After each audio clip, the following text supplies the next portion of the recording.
Let's bring in Guy Benson, Karl Rove, and Mark Penn. Karl, let me go to you first with this as a tee-up. The new head-to-head polls from the New York Times and Quinnipiac show Trump with a lead. New York Times 48 to 44, Quinnipiac 49 to 45. There was the Fox News poll last week that had it as more of a tie. But these two polls right now, what do you think for the Biden team going into tonight with that? Well, big stakes tonight, and frankly, big stakes for both candidates because, first of all, which Biden is going to show up and which Trump is going to show up? Are we going to have the cogent Biden? Are we going to have the gobbledygook Biden? Are we going to have the calm Trump, or are we going to have the raging Trump? And which theme predominates? Both of these men are going to be trying to press a particular theme. Biden is going to be trying to make this a choice between he and Donald Trump by going after Trump, I suspect, in deeply personal ways. And Trump is going to attempt to make it a referendum on the policies of Biden, namely the cost of living, the inflation that we've suffered through in this country, and weak national defense, and of course the border crisis, which is a great vulnerability for the administration. All right, Karl. So this is Michael Whatley, the RNC chairman, basically on the message he says Trump is going to put out on that debate stage tonight. We had record number of people working. We had real wages were going up for every American family. We had the most secure southern border ever. These are things that really, truly matter. We had a solid standing in the world. And so when we talk about where America is today, you want to be able to turn it around and say, where are we going to take America over the next 4 years? That's the vision part that he's going to put on the table. How can Biden, how can he take that message head on? Well, he can't. That's why he's got to change it into one that is, do you want to have the chaos and rage and anger that we saw? He'll try and provoke that on the stage tonight. He'll say he never accepted the fact that he lost the election and he tried to overturn it. And the question is whether or not those things are going to be as important to voters as, the fact that cost of living is way up, the border is not secure, there's a general sense that America is not as respected in the world. In a way, it's sort of reflective of 1980. In which Ronald Reagan said, are you better off today than you were 4 years ago? That's after we were suffering through double-digit inflation, double-digit interest rates, and double-digit unemployment. So Trump has the easier the course tonight. The question is he going to take it? Because in order to make the best advantage of tonight, he's got to be Mr. Calm, Mr. Restrained, and not be rage-filled like he was in the first debate in 2020, which was an unmitigated disaster as he interrupted Biden and attempted to sort of steamroll him on the debate stage. Mark Penn, last night Kevin McCarthy said that Biden will be prepared. And he's had time to prepare, and everyone has to think about that going forward. Who's the most important audience for Biden tonight? Because he's not completely locked down the Democrats. Look, the most important audience for everyone in this debate are either weak Democrats or Nikki Haley voters. I mean, any look at the strategy this far out in a campaign would say you're crazy to be pitching to your base.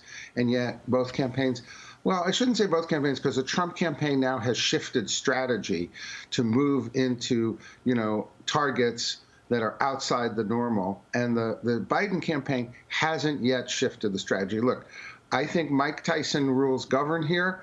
Everybody's got a plan till you get punched in the face. And that's exactly what we're going to see, which is they both have a plan going in. I'm going to be calm. I'm going to be factual. Joe Biden is incredibly well prepared with 16 people. I used to run a process like that. He's going to have the facts. He's going to have the figures. And then we just don't know what's going to break out when they actually start throwing punches at each other, which is what they're going to do. Lots of unknowns. Guy, what are your expectations for tonight? Well, I'm struck by the clip that we just played coming into this conversation of the Biden campaign official saying that when you look at the issues that people care about the most, Donald Trump is a loser.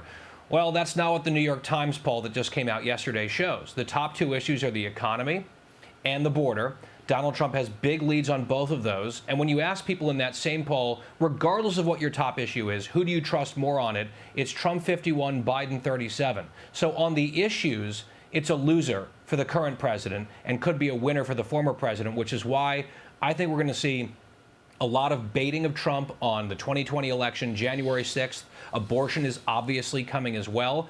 I think Trump has an advantage coming into the night to the extent that the polling looks good for him.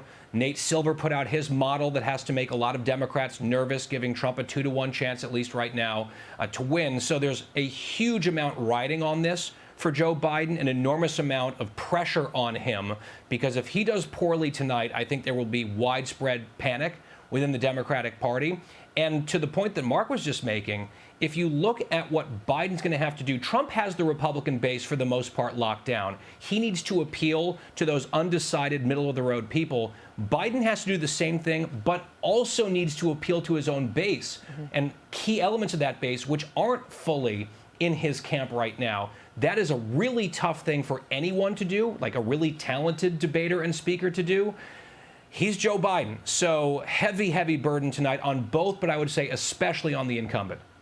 Mark, do you like it that there's no audience tonight? I do. You know, I always go back to the Kennedy-Nixon debates.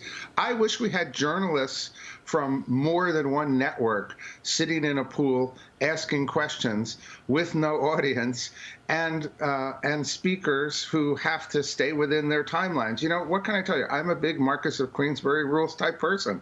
You know, I think that's the way the American public gets real value out of a debate, seeing their presidential candidates at their finest rather than their worst. I mean, that's what's going to raise democracy here. All right, so Guy, finally, as far as the issues, what do you think takes center stage? Well, if I were Trump, I'd be talking a lot about, if Biden wants to talk about January of 2021, Trump can say, sure, let's talk about what the inflation rate was in January of 2021 before you took office. Let's talk about the price of gas. Let's talk about the number of illegal border crossings. Let's talk about the number of wars that weren't happening around the world. There are plenty of points that Trump can make. I think the cost of living has to be his overwhelming focus, but also the border. That's the top issue, according to the New York Times poll, among Hispanics, and Hispanics trust Trump more. We have the ISIS story that broke just this week, which is awful and frightening, I think, for the American people. It's a target-rich environment. Can Trump summon the restraint to avoid some of the barbs and the baiting and stay on message? If he does, I think he can have a good night. I'll tell you who's having a good day, and that would be Karl Rove, because you win backdrop of the summer so far, and we are jealous for it. Thank you so much for being here, gentlemen, and we will see you tonight. The CNN presidential debate kicks off at 9 p.m. Eastern, and you can watch the simulcast right here on the Fox News channel. So tune in early. We have a Democracy 24 special coverage, and our team of analysts will be locked in and ready to go. So that starts at 8 p.m. Eastern, and we will see you then. I'm Steve Ducey. I'm Brian Kilmeade. And I'm Ainsley Earhart. And click here to subscribe to the Fox News YouTube page to catch our hottest interviews and most compelling analysis.